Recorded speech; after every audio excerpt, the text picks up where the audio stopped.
So I kind of want to talk about something that's happening right now that should concern people across the political spectrum. Not because it's partisan, but because it's about how power is exercised.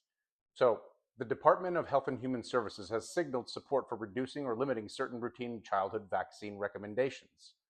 Now, that decision is being framed by some as parental freedom or government restraint.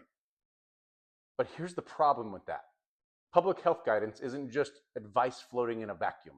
It shapes behavior, trust, and outcomes at, well, the population level.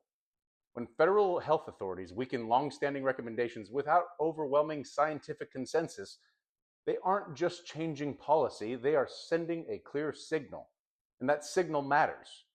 Health experts are already warning that this kind of shift risks reversing decades of progress against preventable diseases like things like measles, whooping cough, and polio. Diseases we don't think about anymore precisely because vaccines worked. This is not about shaming parents. This is about whether the people in charge are treating public health like a serious responsibility or like a frickin' political message. And here's where this connects to the larger pattern that I have been talking about. Leadership is not about saying what feels good in the moment. It's about understanding second and third order effects.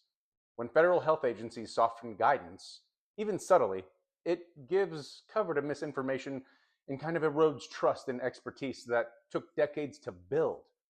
And once that trust is gone, you can't just flip a switch and get it back. Preventable diseases, they don't care about politics. They don't care about vibes. They don't care about messaging. They respond to immunity levels and exposure and time.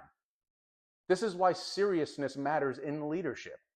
Strong leadership doesn't perform skepticism for applause. It weighs evidence, communicates clearly, and accepts responsibility for outcomes, even unpopular ones.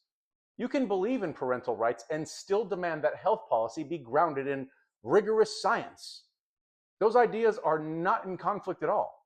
But when decisions that affect millions of children are shaped more by ideology than expertise, the cost doesn't show up immediately. It shows up later in outbreaks, in hospitalizations, and in families asking how something we already solved came back. This isn't about fear, guys. It's about foresight. And if we're going to talk about freedom, it should include the freedom of kids to grow up without facing diseases we already know how to prevent. That's what seriousness and power actually looks like.